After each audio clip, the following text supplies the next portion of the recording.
Once upon a time, there was a woman named Felicia Adams. She was a poor widow who sold vegetables in the market to feed her 3 children. Life had been cruel to her since the death of her husband, leaving her with nothing but the burden of survival. Yet, despite her struggles, Felicia never allowed hardship to steal her kindness.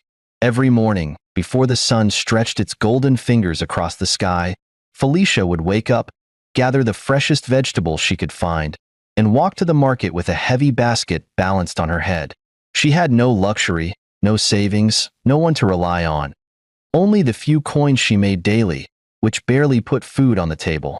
One fateful afternoon, as she sat under the scorching sun, arranging the vegetables on her wooden tray, she noticed a small boy standing by the roadside. His school uniform was wrinkled, his shoes dusty, and his face buried in his hands as he sobbed uncontrollably. Felicia wiped the sweat off her forehead and watched him for a moment. People walked past him, too busy with their own lives to notice his pain. Something in her heart ached. She had seen suffering in many forms, but there was something about a child crying alone that struck her deeply. She pushed herself up from the stool and walked towards him. "My son, why are you crying?" she asked gently. The boy sniffled and looked up at her with teary eyes. His lips trembled as he tried to speak. "They sent me out of the exam hall," he mumbled. Felicia's heart tightened. "Why, my dear?" The boy wiped his face with the back of his hand. I couldn't pay my school fees," he said in a shaky voice. "The principal said I can't write my exams unless I bring the money." Felicia glanced at his worn-out shoes and the way he clutched his school bag like it was the only thing he had in the world. Her heart broke. "What is your name, child?" she asked. "Brian," he whispered. "Brian Anderson." Felicia nodded slowly. She had never met him before, but his pain felt familiar, too familiar. She knew the agony of helplessness, the bitterness of having nothing. She reached into her pocket and pulled out the small bundle of money she had earned that day. It wasn't much.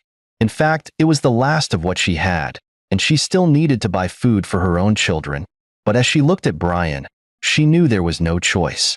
"Come with me," she said, taking his hand. The boy hesitated for a moment, but something in her kind eyes gave him comfort. He followed her as they walked through the crowded market, through the dusty streets, until they reached his school. Felicia knocked on the principal's door, her heart pounding. When the door opened, a stern-looking man peered down at them. "Yes?" Felicia swallowed hard and stepped forward. "I want to pay the boy's school fees," she said, placing the money on his desk. The principal raised an eyebrow. "Are you his mother?" Felicia shook her head. "No, but that doesn't matter." The principal stared at her for a moment, then sighed and took the money. "Fine. He can go back to class." Felicia turned to Brian and smiled. "Go, my son. Do well in your exams." Brian's lips parted in shock. You used your money for me?" Felicia nodded. "Yes. One day when you grow up, do the same for someone else." The boy wanted to say something, anything, but no words came out. His heart swelled with gratitude, but before he could speak, Felicia was already walking away, disappearing into the crowded streets, back to her vegetables, back to her struggles. Little did she know, she had just changed a life forever. Brian sat in the exam hall, gripping his pen tightly. The words on the paper blurred as his mind drifted back to the woman who had saved him. If not for her, he wouldn't be sitting there at that moment. He would have been outside, wandering the streets, ashamed and hopeless. When the exam ended, he packed his books slowly, lost in thought. As he walked home, he kept hearing her words. "One day when you grow up, do the same for someone else." Tears welled in his eyes again, but this time, they were not tears of sadness, they were tears of gratitude. That evening, when he arrived home, his parents were sitting in their small living room. His mother, Linda Anderson, was sewing a torn piece of clothing while his father, Michael Anderson, leaned against the wooden chair, looking exhausted from a long day's work at the construction site. Linda looked up when she saw Brian enter. "My son, why do you look so tired?" Brian dropped his school bag and ran straight to her, wrapping his arms around her waist. His body shook with emotion. "Mom, Dad," he whispered, his voice breaking. "Something happened today." Michael sat up, concern filling his eyes.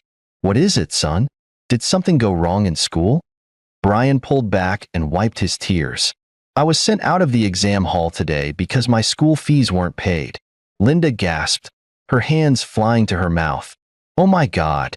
Brian, why didn't you tell us?" Michael's face darkened with pain. "Son, you know things have been hard. I was hoping to get paid this week so we could settle it." His voice broke. "I never wanted you to suffer because of our struggles." Brian shook his head. "Dad, it's okay. Someone helped me." Linda and Michael exchanged confused glances. "Someone helped you? Who?" "A woman at the market," Brian said, his voice filled with admiration. "A vegetable seller named Felicia Adams." Michael frowned. "A vegetable seller?" "Yes, Dad," Brian said, his voice trembling. "She saw me crying on the street and asked me what was wrong. When I told her, she took me back to school and paid my fees." He paused and sniffed. "She used her last money to help me, even though she didn't know me." Silence filled the room. Linda clutched her chest, tears spilling down her cheeks. "A stranger used her last money to help you?" "Yes, Mom. If not for her, I wouldn't have written my exams today." Michael stood up, his hands trembling. "Where can we find this woman?" "She sells vegetables in the market, Dad. I saw her sitting under a small umbrella, arranging her goods." Michael nodded firmly. "We must go and thank her." Linda wiped her tears and stood as well. "Yes, we must. If not for her, Brian's future could have ended today." Without wasting any time, they left their home and headed to the market, their hearts heavy with emotion. By the time they reached the marketplace, the sun had started to set, casting a golden glow over the crowded stalls. The air smelled of fresh vegetables, roasted corn, and the dust of the day's hustle. Brian led his parents through the narrow paths between traders, searching for Felicia. Then, he spotted her. She was sitting on a small stool, exhausted, her hands resting on her lap as she watched the last of the market crowd disappear. Her eyes were tired, but there was a certain peace in her posture. Brian's heart swelled. "That's her," he whispered. Michael and Linda exchanged glances before walking toward Felicia. Felicia noticed them approaching, and she sat up. She recognized Brian immediately and smiled warmly. "Ah, my son, how was your exam?" Brian's lips quivered. "I did well, ma'am," he said. Felicia patted his shoulder. "Good. That's all that matters." Linda suddenly knelt before Felicia, holding her hands tightly. "Madam Felicia," she sobbed, "thank you. Thank you for what you did for my son." Felicia's eyes widened. "Oh, no, no, my dear. Please stand up." She tried to lift Linda, but Linda refused. Michael, his voice thick with emotion, spoke next. "Ma'am, I don't know how to thank you. My wife and we have been struggling. I lost my job last year, and ever since then, it has been difficult. We had no way of paying Brian's fees, and we feared he might have to drop out. But you gave him a chance." His voice broke. "You saved our son's future." Felicia shook her head gently. "Please, don't thank me. I only did what I would want someone to do for my own children if I were in need." Linda finally stood up, wiping her tears. "But, ma'am, you gave your last money. What about your own children?" Felicia sighed, a small, weary smile on her lips. "God provides, my dear." Michael reached into his pocket and pulled out the little money he had. "Please take this. It's not much, but—" Felicia raised her hand, stopping him. "No, my son, I cannot take it. That boy," she gestured at Brian, "is enough of a reward for me. One day, he will become great, and that will be my blessing." Brian looked at her with deep admiration. "I will never forget you, ma'am," he said, his voice firm. Felicia smiled and patted his head. "Go and make me proud, my son." And with that, she returned to her vegetables, unaware that the small boy she had just helped would one day change her life forever. The years rolled by like waves on the shore, each one carrying Brian Anderson closer to his destiny.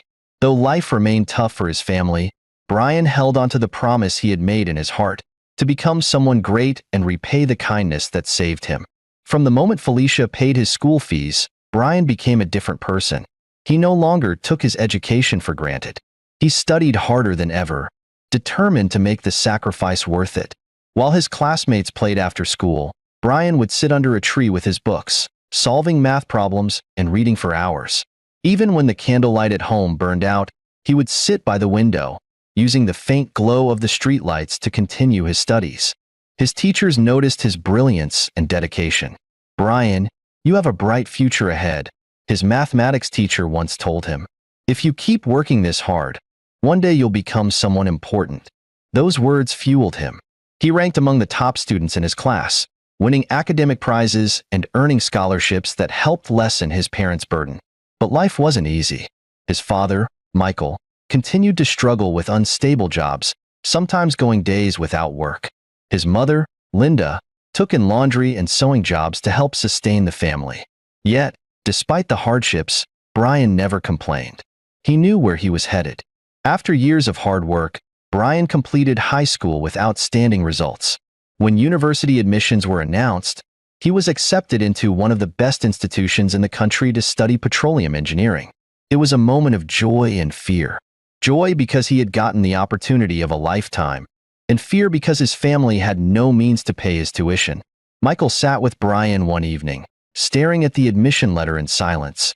"Son, I wish I had the money to send you to school," he said, his voice laced with pain.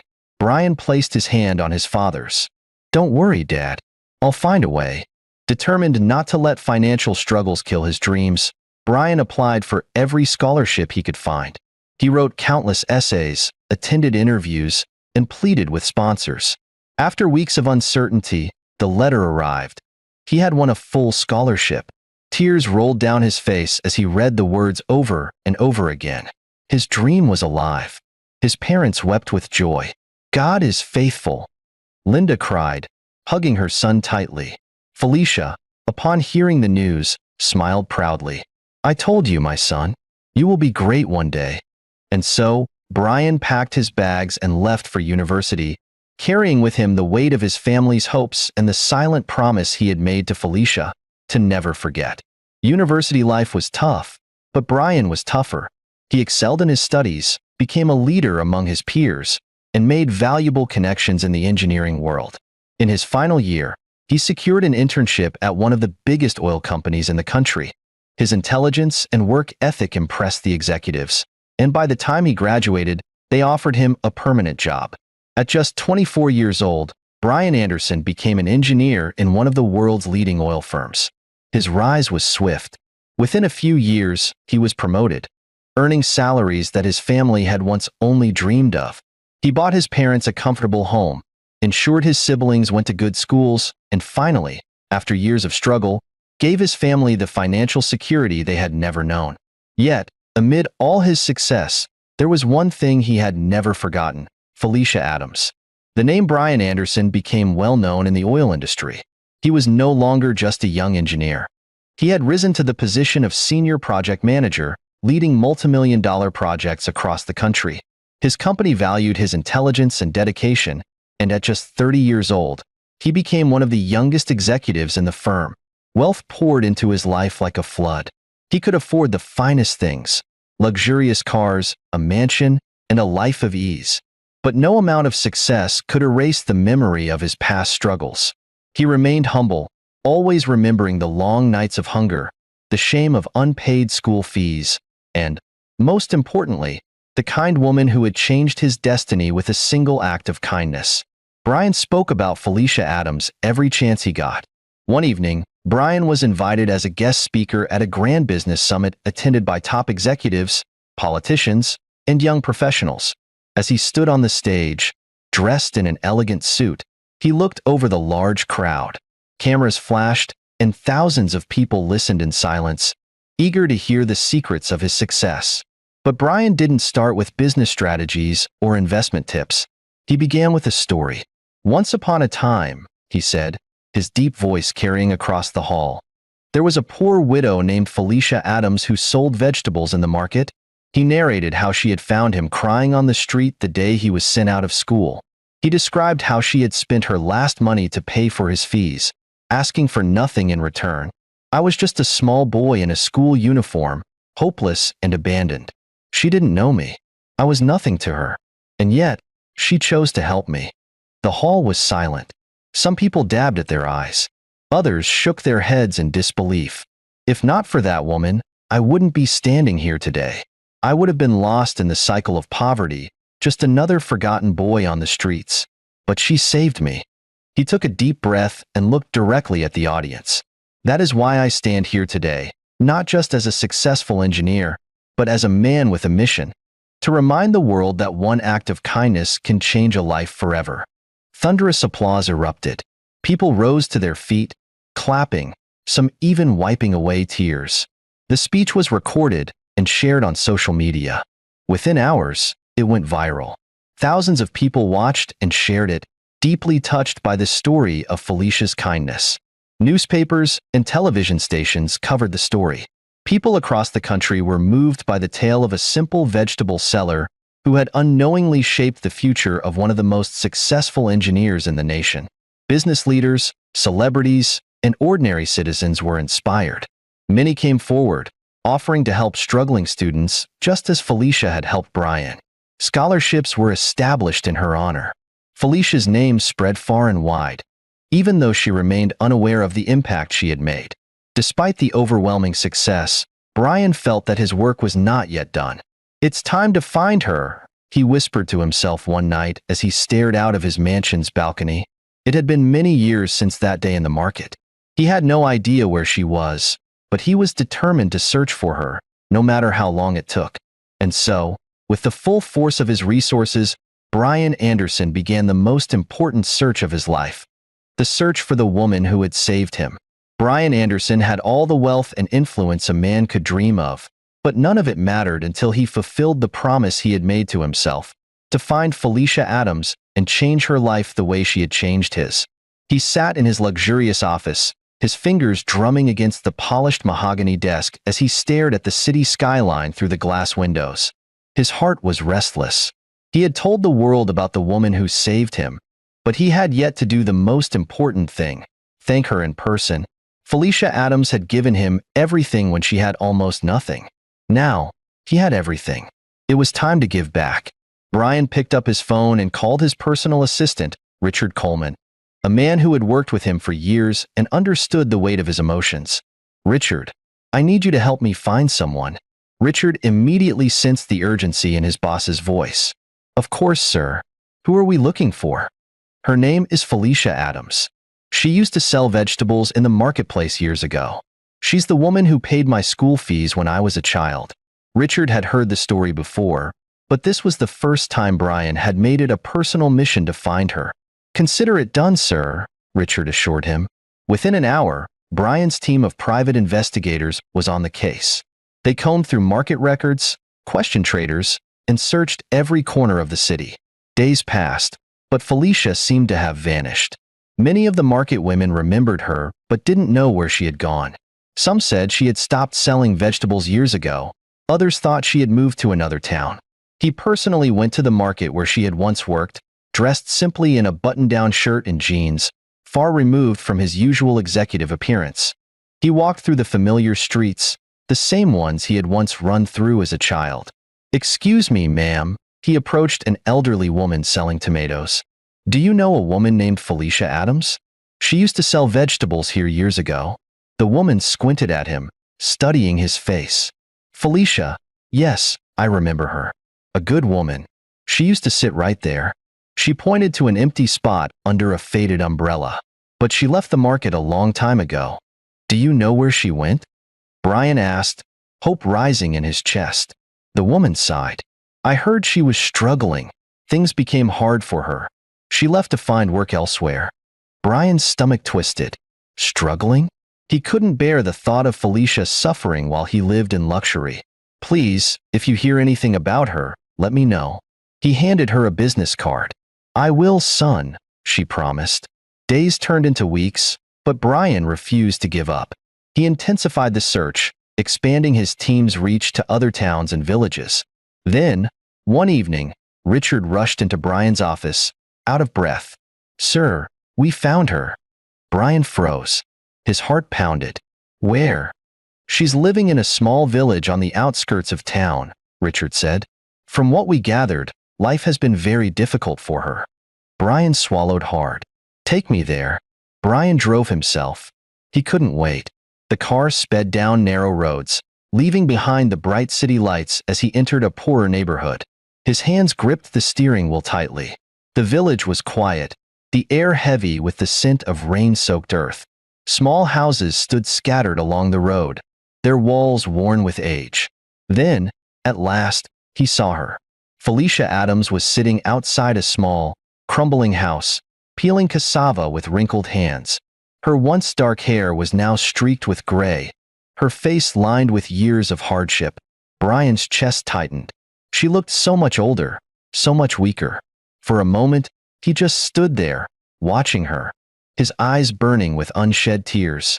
Then, he stepped forward. Do you remember me? Felicia looked up as she heard footsteps approaching. Her eyes met Brian's, but there was no recognition. To her, he was just another well-dressed man, a stranger. Good evening, ma'am, Brian said, his voice thick with emotion. Felicia gave him a tired smile. Good evening, my son. How can I help you? Brian knelt before her, tears filling his eyes. Ma'am, do you remember a small boy many years ago who was crying because he was sent out of school? Felicia's brows furrowed in thought. Many children have come to me over the years, son. I don't. I was that boy, Brian whispered, his voice shaking. You took me back to school. You paid my school fees with the last money you had. Felicia gasped softly, her hands trembling. Brian took her frail hands in his. You saved my life. Felicia's eyes widened as realization hit her. The memories flooded back. The little boy, his tears, the desperate need in his eyes that had moved her to give everything she had. Her lips trembled. My God, she whispered. Brian nodded, tears now streaming down his face. I made a promise that day. I told myself that if I ever became successful, I would find you and take care of you the way you took care of me. He squeezed her hands. I've come to fulfill that promise. Felicia was speechless. She simply stared at him, overwhelmed. Come with me, Brian said gently. You will never suffer again. Felicia broke down in tears. At that moment, she realized that the small act of kindness she had done so many years ago had come full circle. Brian lifted her up from the ground, guiding her towards the car. From that day on, Felicia Adams' life would never be the same. Felicia Adams sat in the passenger seat of Brian's luxurious car, her hands trembling on her lap. She still couldn't believe what was happening. Just hours ago, she had been sitting outside her small, crumbling house, peeling cassava for her evening meal. Now, she was being driven away by a man she had once helped as a small, helpless boy. A boy who had now become a powerful and wealthy man. Tears streamed silently down her wrinkled cheeks. Are you okay, ma'am? Brian asked, his voice thick with emotion. Felicia looked at him, her lips trembling. I don't understand, my son. I never expected this. Brian reached for her hand, squeezing it gently. Ma'am, you gave me everything when you had nothing. Now it's my turn. Felicia lowered her head, overwhelmed with gratitude. As the car moved through the bumpy roads leading out of the village, Felicia turned and looked at the small house she had lived in for years. A house that had witnessed her tears, her hunger, and her silent prayers. Life had not been kind to her. After her husband passed away, leaving her with 3 children, she had struggled every single day to put food on the table. Selling vegetables in the market was her only source of income, and there were nights when she went to bed hungry so her children could eat. She had cried herself to sleep more times than she could count, wondering if her suffering would ever end. But despite her pain, she never stopped giving. Whenever she saw a child in need, her heart couldn't ignore them. She had always believed that kindness was more important than wealth, and that one good deed could change a life. She never imagined that her own act of kindness, helping a crying schoolboy years ago, would be the key to changing her own life. Felicia wiped her tears as the car approached a grand estate. The gates were tall, elegant, and heavily guarded. When they opened, she gasped. The driveway stretched for what seemed like miles, lined with perfectly trimmed hedges and beautiful flowers. The mansion standing before her was like something out of a dream, tall, white, and magnificent. Felicia couldn't breathe. This is where you live?" she muttered. Brian smiled. "Yes. And now, it's your home too." Felicia turned to him sharply, eyes wide. "What do you mean?" Brian stepped out of the car, walked around, and opened the door for her. He took her hand and led her inside. As soon as they stepped into the mansion, Felicia froze. The floors were polished marble, reflecting the golden chandelier hanging from the high ceiling. Large paintings decorated the walls, and plush furniture filled the enormous living room. "Welcome home," Brian said softly. Felicia covered her mouth with her hands, shaking her head in disbelief. "No, no, this is too much. I don't deserve this." Brian turned to her, his eyes serious. "You deserve this and much more. If not for you, I wouldn't be here today. This is not charity. This is me repaying a debt I can never fully repay." Felicia's knees gave way, and she collapsed onto the floor, weeping uncontrollably. Brian immediately knelt beside her, wrapping his arms around her like a son comforting his mother. "No more suffering, ma'am," he said. "No more hunger. No more pain. From today, your life changes forever." After she calmed down, Brian led her to a room, a grand bedroom designed just for her. The bed was soft, the air smelled of fresh flowers, and the curtains danced with the cool evening breeze. Felicia sat on the edge of the bed, her fingers trembling as they touched the silky covers. Never in her life had she imagined sleeping in a place so beautiful. Brian knelt before her and took her hands. "Your children," he said. "Where are they now?" Felicia's eyes dimmed with sadness. They left the city to find work in another place, but life has been hard for them too." Brian smiled warmly. "Not anymore. I will find them. I will give them jobs, homes, and everything they need." Felicia burst into fresh tears. You are too kind, my son," she sobbed. Brian wiped her tears.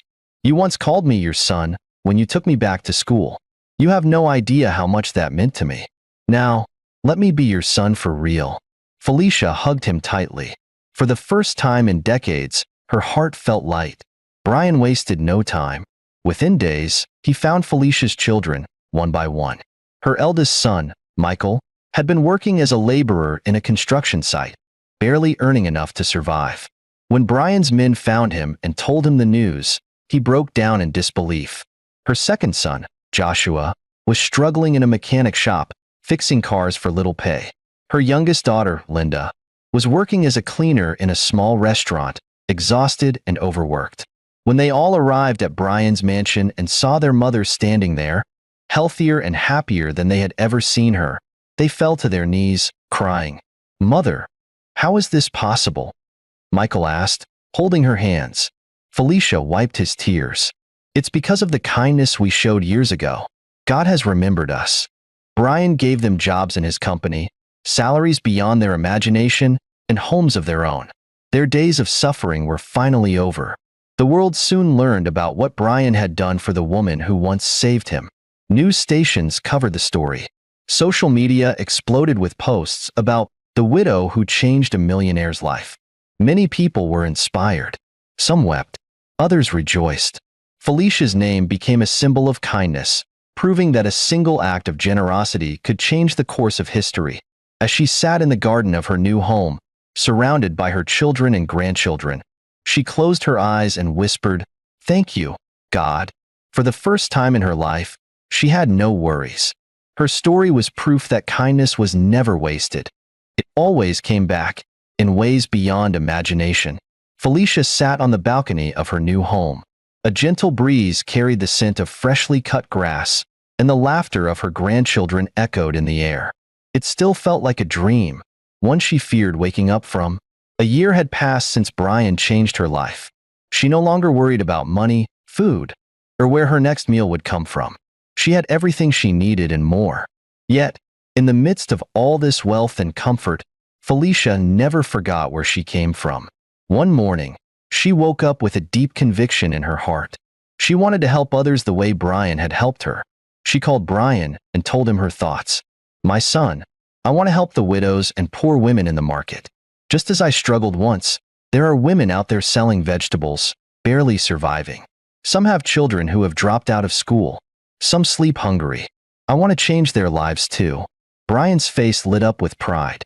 Ma'am, I was hoping you'd say that. Let's do it. And so, a new journey began. Brian wasted no time.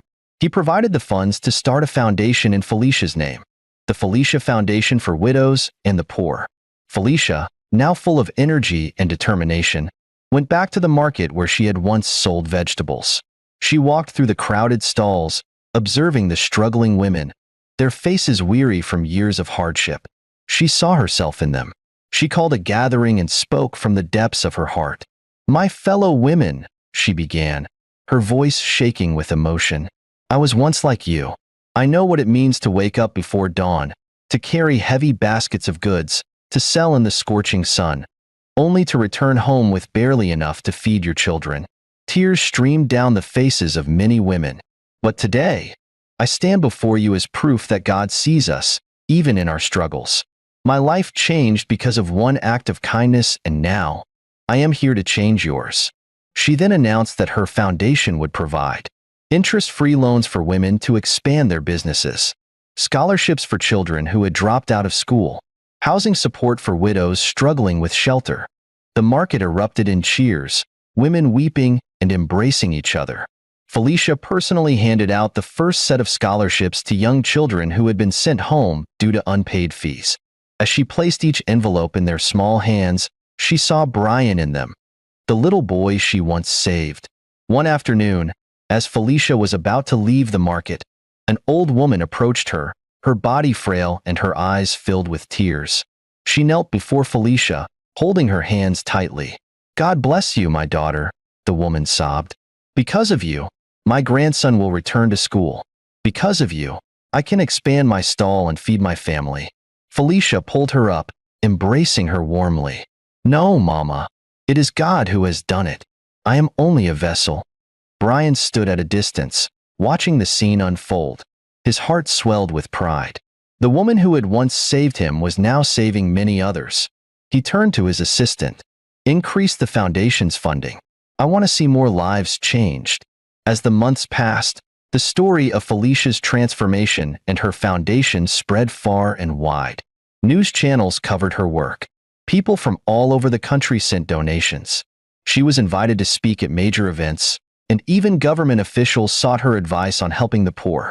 Despite all the recognition, Felicia remained humble. One day, Brian sat with her and smiled. "Ma'am, do you realize what you've done? You didn't just change your own life, you've changed thousands." Felicia sighed deeply, her eyes shining with gratitude. "My son, kindness is a seed. When you plant it, it grows into a tree that gives shade to many. You planted a seed when you returned to bless me. Now, the tree has grown." Brian blinked back tears. Years passed, and Felicia continued her mission, ensuring no widow or poor child was abandoned. On her 75th birthday, Brian organized a grand celebration in her honor. Dignitaries, celebrities, and even the president attended. But for Felicia, the real honor was the presence of the many lives she had touched. Children who had once been on the streets, now doctors, lawyers, and engineers, came back to pay tribute. Women who had once struggled, now successful business owners, knelt before her in appreciation. As Felicia looked around the hall, seeing the fruits of her kindness, she closed her eyes and whispered a prayer of thanks. She had once been a poor widow selling vegetables. Now, she was a mother to many, a savior to the helpless, and a light to the world. Her story was proof that one act of kindness could change generations. Hello, champion. I hope you enjoyed our stories. Please hit the like button, leave a comment below, and subscribe to our channel. Thanks.